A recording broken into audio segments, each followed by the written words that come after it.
Welcome back from the break, and it's good to know you have rejoined us again on the program. Good morning, Abuja, and it is coming to you from the Unity Station, NTA Channel 5, Abuja. And now to health matters. We want to talk about mental health.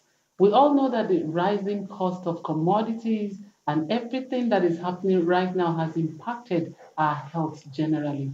What can we do to get out of it so we don't get into depression? This morning, I've been joined with a public health practitioner who is also a mental health advocate. Help me welcome Ambassador Gwen and Nancy to the program. Pretty, you're welcome to the program. Thank you so much. All right. Thank you. Okay. I am so much in love with the topic that we want to talk this morning, mental health. Yes. And I'm sure we are going to talk to the soul, the minds, if not the soul of many Yes. today. Yes. Like what we are going through right now is no longer news. I call it a transformation stage.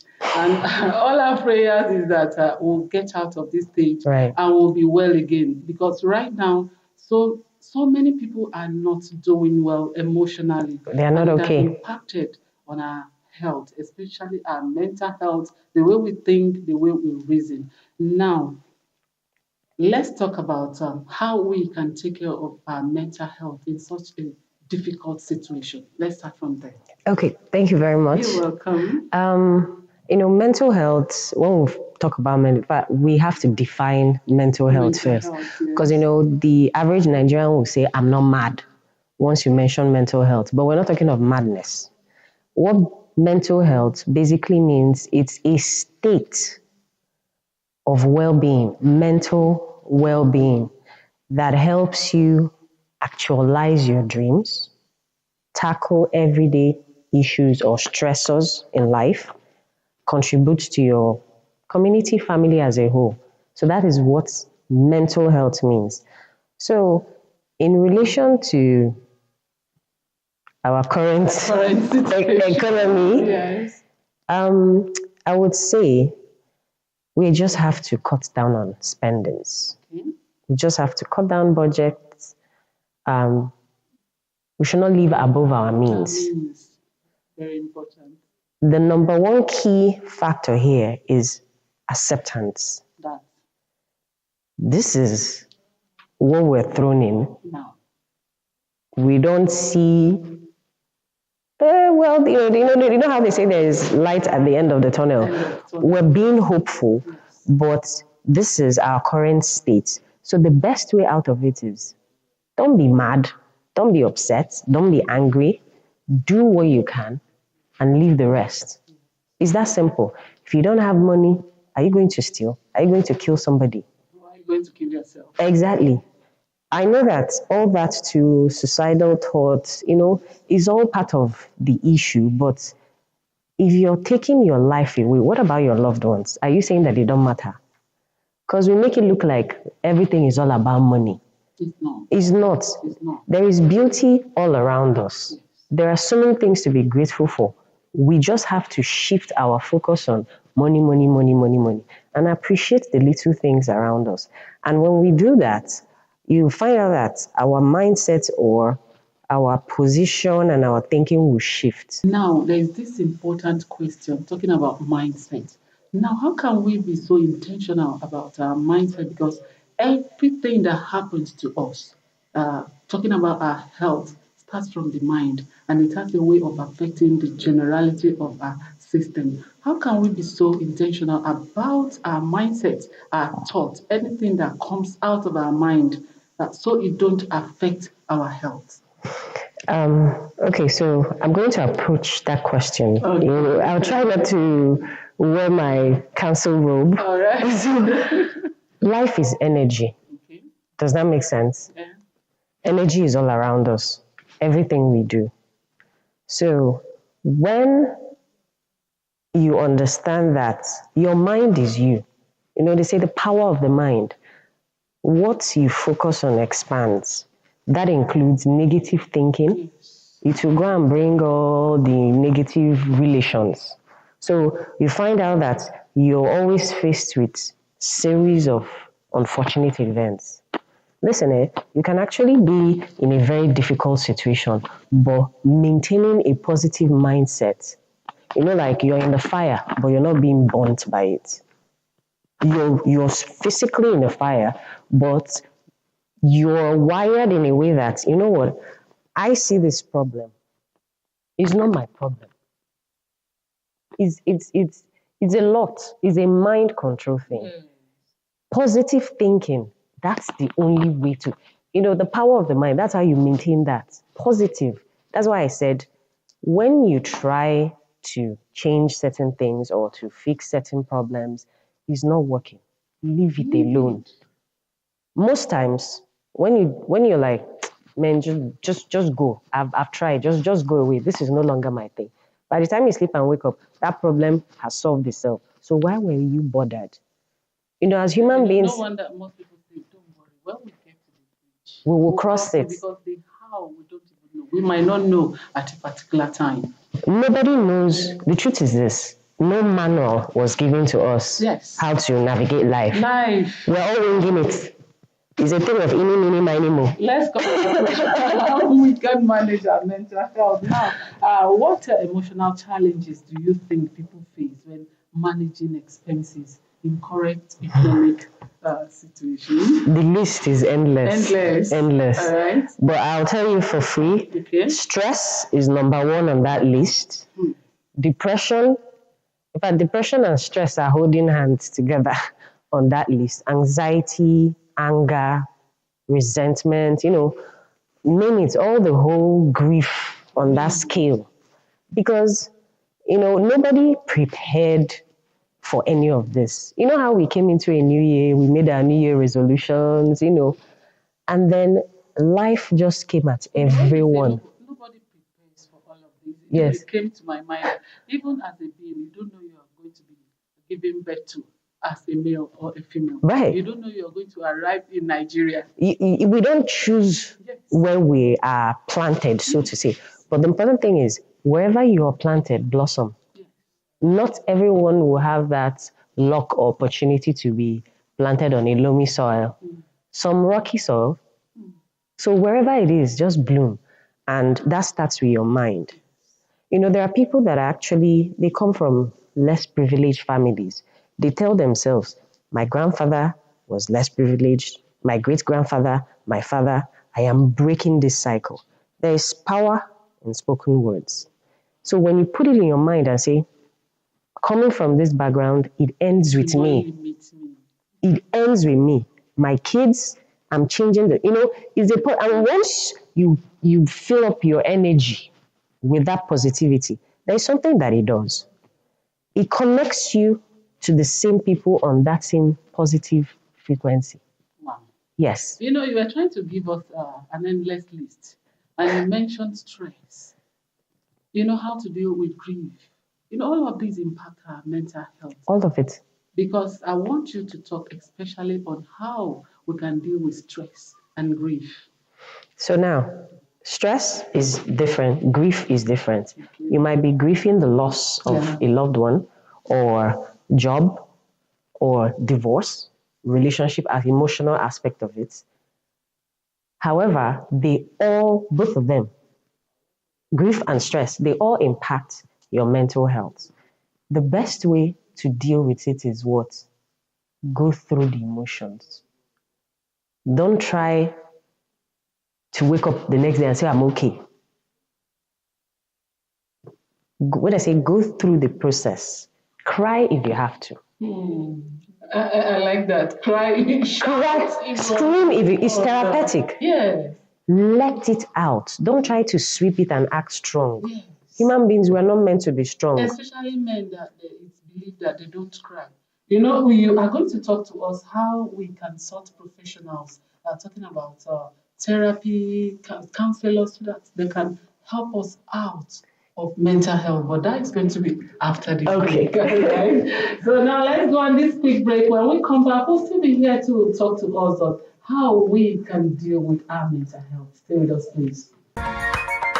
Welcome back. The program is Good Morning Abuja. If you just tuned in, yes, we've been talking about how we can, take care of our mental health. We are going through a lot. Before we went on that break now, we say now, having given us the preamble to what mental health is, how we can be so conscious as an individual. Now, how can we sort a professional help through therapy, through counseling to navigate through out of mental health issues? Okay, so in this part of the world, when you talk about talking to a professional, they frown at it kind of. We're not so open-minded to these things. But that's why there are people like us out here that you can reach out to, talk to, and whatever your issues are, we'll help you through it. Mostly, in fact, the good thing about Nigeria is that I know actually there are people that actually have mental disorders, but that one you have to be diagnosed. Most of our issues stem from environmental or political factors. Okay. So what we need is counseling. We need people on a professional level that we can talk to. And that is what our organization does. Okay. Our GSA Consult. Okay. That is what we do. You can book a section, we sit through, you tell us what the problem is, and we guide you through it. And most times you find out that all we need is just to express. Talk you out of say it. it. And this is now bringing me to the problem that most of us face in this part of the world, African race. We tend to bottle up a lot of things. Too much. We bottle up pains, we bottle up grief, we bottle up things that could ordinarily, if you speak out, you'll be well. Right. That's the problem. The girl child is raised with an iron fist. You're not to talk. Women are not to speak out. You're just to be seen. Some said they'll tell you women are not supposed to be seen. They're not even supposed to speak out. But once death comes, it does not have respect for gender. Exactly. In fact, it kills the women more because we take a lot. We take a lot. We're balancing our lives. We're balancing career. We're balancing marriage, trying to make sure that our relationship with people is up to par. Our relationship with our spouse, the family, extended family is a whole lot. Is a whole lot. So the issue is women should learn to speak up more. We're not saying be abusive. We tend to, when we lose it, our voice just... The way you say, the way you're feeling. Yeah. You can say it, or rather express how you feel without being loud. Because it's the tone that makes the difference. Okay. Your expression. I can actually tell someone, go away from here. They will laugh over it. The same way, I'll be like, go away from here. So it's how you say it, actually. Oh, get out. Is the way someone can just laugh over it. But So it's your tone. Women should learn to express more. Holding all that thing in doesn't even help anybody. It doesn't. I prefer, if I offend you, tell me. And now, when I say tell me, I don't mean you come to me, that thing that you did, that is not the approach. That's not the approach. Because once you come at me that way, my response is going to be negative. But when you approach me, I'm like, can I talk to you? I'm paying attention. You have my attention. And then I go, this, that. You really hurt me. I didn't like it. The person will not argue. The first word out of your mouth, oh, I'm sorry. I'm sorry. Even if that person is an aggressive one. I'm sorry is such a difficult, magic word that heals. It does. I'm sorry. It does. Yeah, I coach. This is now bringing. Let's come back to a working environment. Right. And I see this question very important because, in your opinion, what role should employers play in supporting the mental health of employees facing because of due to what we are facing right now, high cost of this, high cost of that?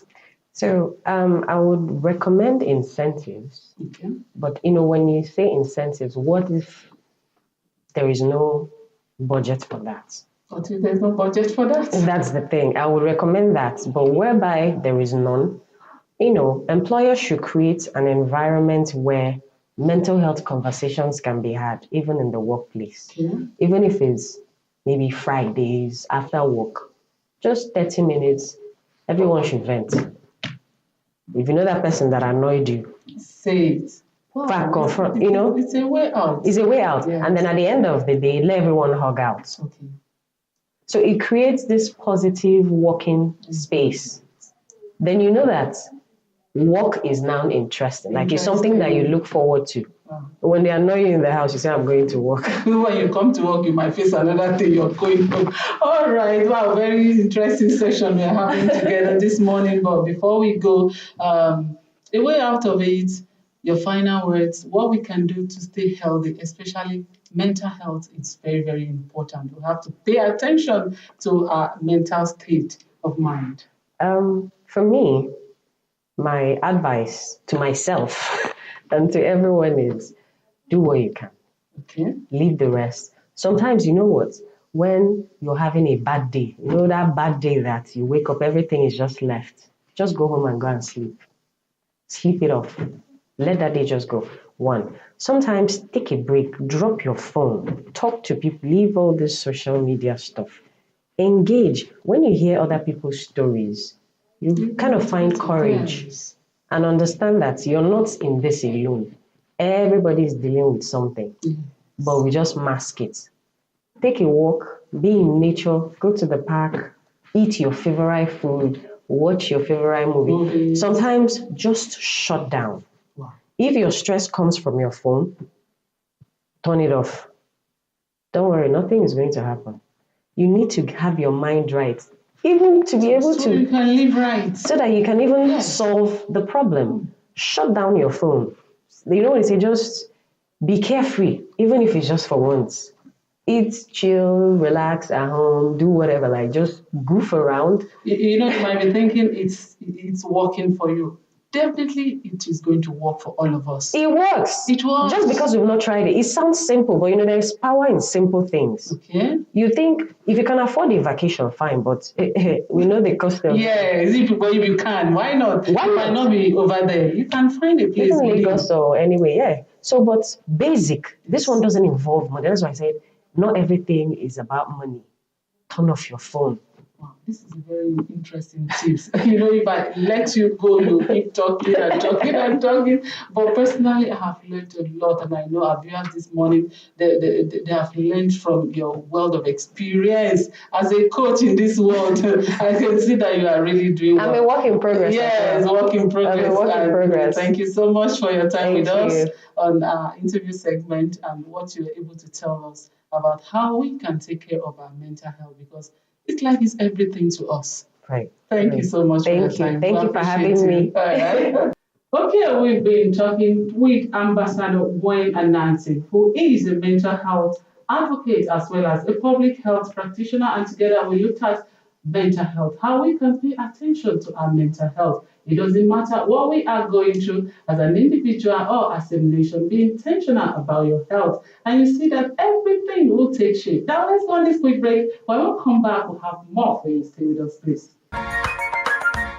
Good to know you have rejoined us again on the program. Good morning, Abuja. And it is coming to you from the Unity Station 88 Channel 5. Now we have another guest with us this morning, and we want to talk about how we can build a relationship in order to live together in peace, talking about building relationship with one another at family level, even in the society, even and at workplace at large. This morning, I have been joined with a life coach that is going to talk to us on our relationship, how we can build it and maintain it. Help me welcome Chichi Zoma to the program. You're welcome to the program. Thank you, Ma. Thank you. Okay. We all know that relationship is everything to us. Yes. The way you look at things is different from the way I view so many things, but we need to come together to agree so we can make tangible progress in life. Yes. Now that we are talking about building relationship, let's even start how and what we need to know about building relationship.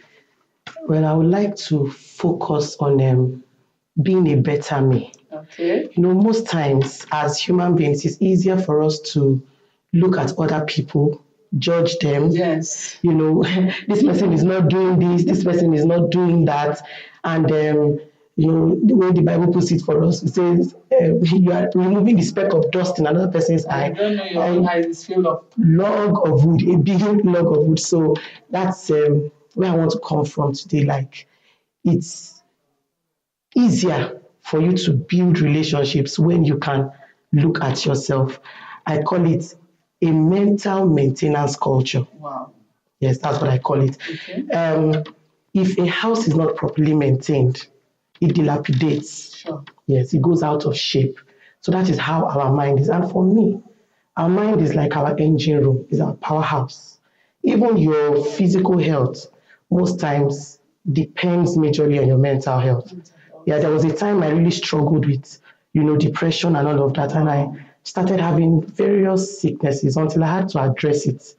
And I found out that when I started focusing on my mind and my thoughts, actually my whole body became better. Without medication. I'm telling you, it was like magic. So I had to, the things, because I had to be put on medication every day. Wow. And I now realized that there were some of those medications I didn't need to use again, just because I decided to work on my mind. So you can be a better parent, you can be a better spouse, you can be a better leader just by looking into yourself. An individual. Yes. Most marriage counselors will tell you, don't try to change your partner. Change yourself. That's just it. Wow. That's the trick. This mindset is everything in life. When you deal with your mindset, because my holy book told me that we have to guide our heart, because Yes. out of it comes issues of life. Yes. So when you guide your heart properly, you'll be able to, if I guide my mind and heart properly, I'll be able to have a good relationship with you ordinarily. Very true. Yes. Now that we are talking about how we can build and maintain a good relationship with one another at family level, even in workplace. Now, I want you to give us the key components in building a healthy relationship. Okay. One of the major things I can talk about is understanding your temperament. Wow, temperament. All right. Understanding your temperament. Yes. How does it work? Now, we have temperaments, we have personality traits. For the temperaments, they are divided into 4. The personality traits, we have like up to 10. But in each of the temperaments, you see some of these personality traits play out. Now, for the temperaments, you have cholerics, you have melancholics, you have phlegmatics, you have sanguines. I'm so glad that, a lot of people don't know this. Okay. And it affects how they relate with other people.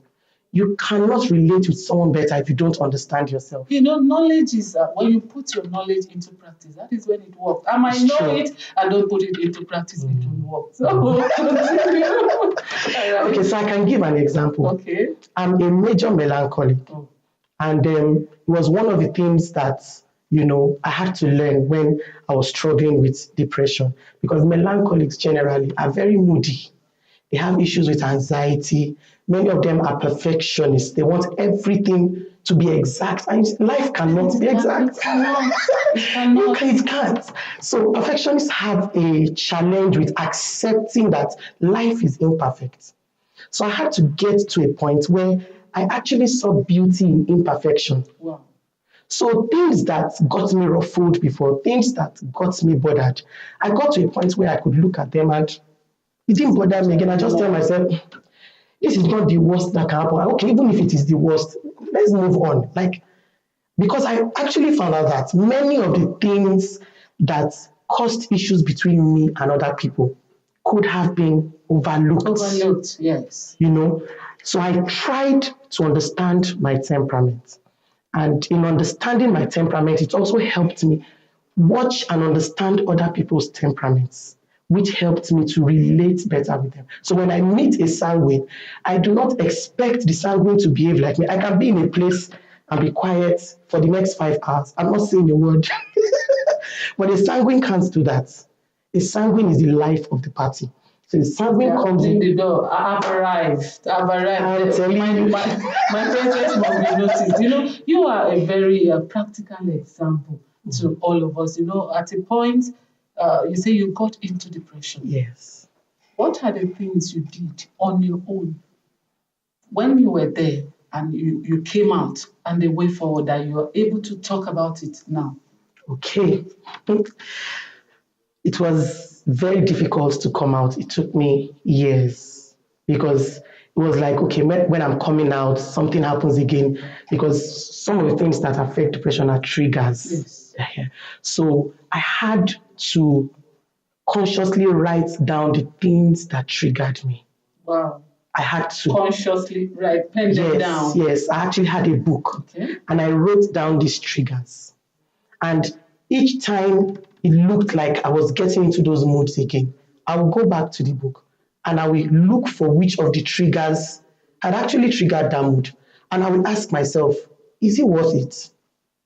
This thing you are doing, is it worth this pain you are? Do you know I could stay 3 days? I'm not eating. Wow. No, I'm telling you. I would not talk to anybody. I would lock myself. Nobody in the house will see me. I could stay in the room 3 days, 4 days. I'm crying, thinking, I'm not eating. And do you know the truth is, at the end of the day, 6 months down the line, I look back. Why did I do this to myself? Like, this matter was not this serious. Why did I do this to myself?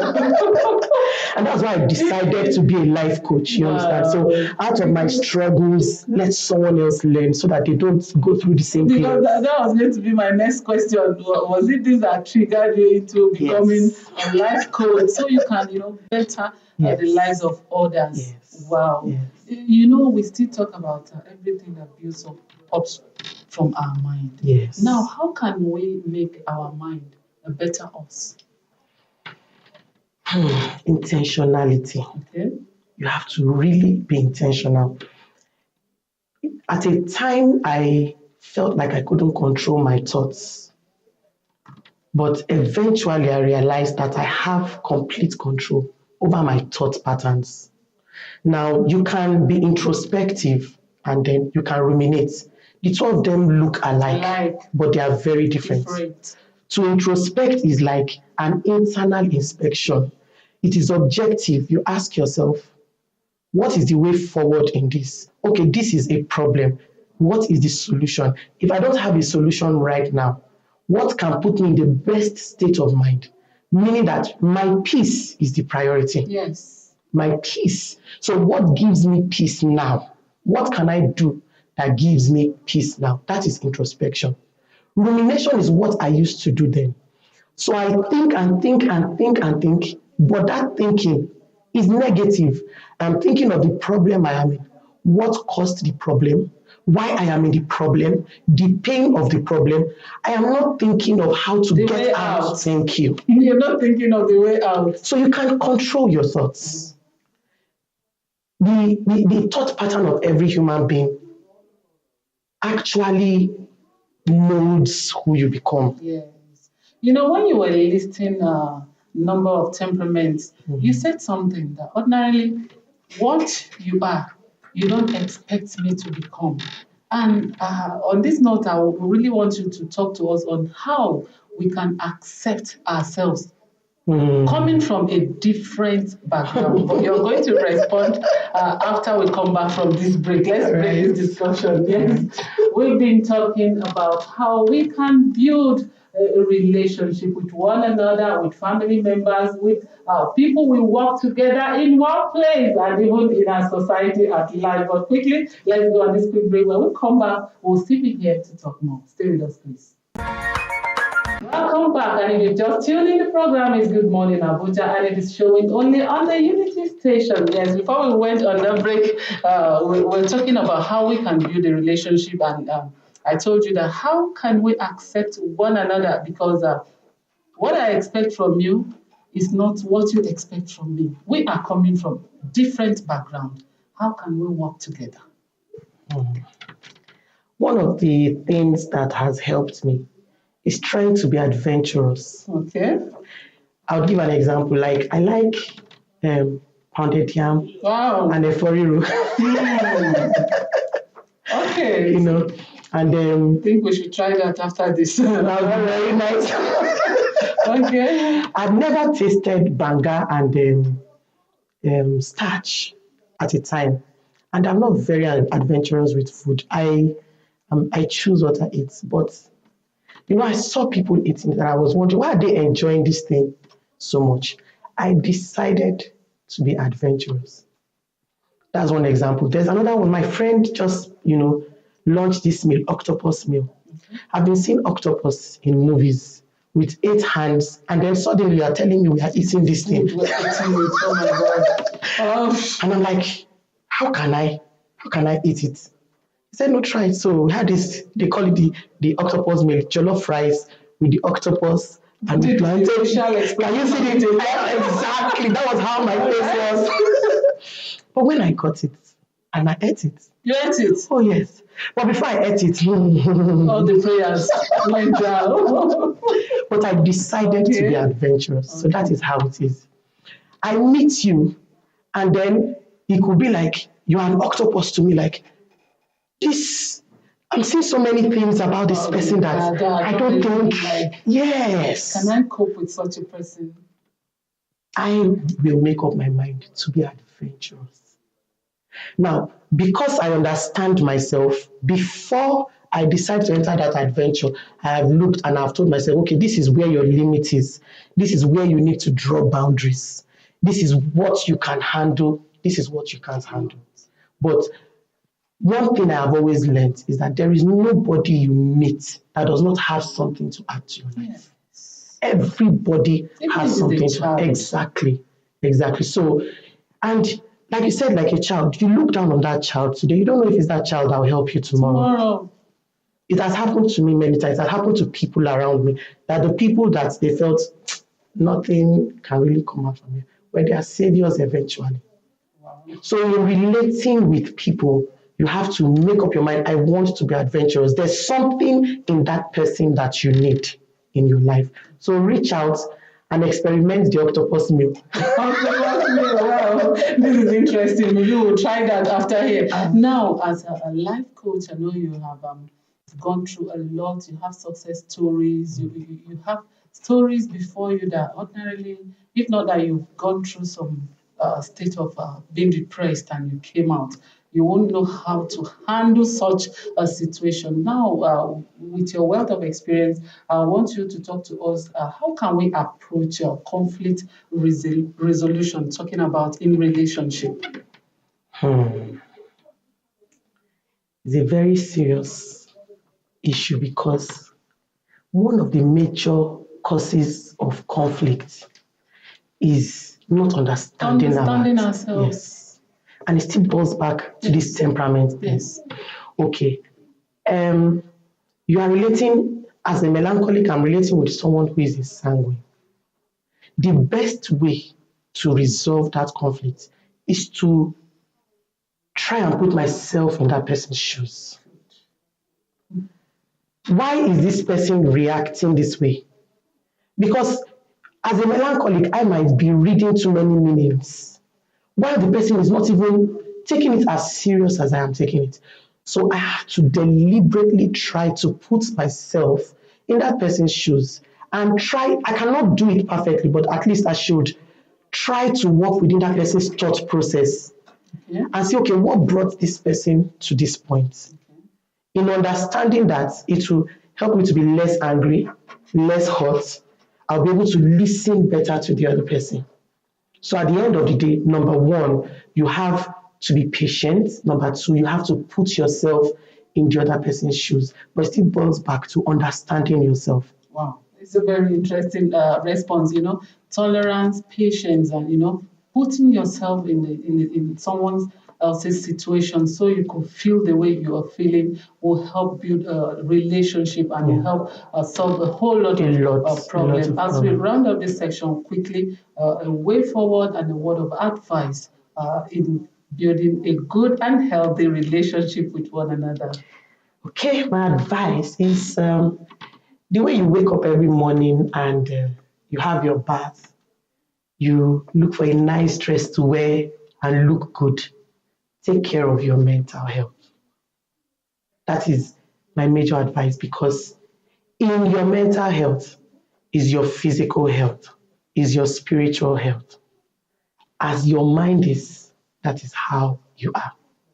and in relating with people better, being a good leader, being a good husband or wife, being a good parent, being a good child. being a good child. You need to learn to take time and do the internal inspection. Ask yourself truthful questions. Am I doing this right? The things you should look at are your thoughts, your emotions, your perceptions, and your judgments. Wow. If you can look at those four things on a daily basis, examine yourself. It will help the way you react to life situations and the way you react and respond to people. Thank you so much. Personally, I have learned a lot from what you told us this morning. Personal inspection, Yes. internal inspection matters. And by the time you look through yourself and say, wow, this is the area I need to fix myself. This is the area I need to fix myself. I need to accept people the way they are. I need to understand with people. I need to fix myself in the shoes of others. Oh, relationship will be a sweet thing for all of us. Thank you so much, our life coach, Chichi Zama, for coming to share your wealth of experience with us. Thank you so much for having me. I really appreciate you. All right, the program is Good Morning Abuja. Let's go on this quick break. When we come back, we'll have more for you. Stay with us, please.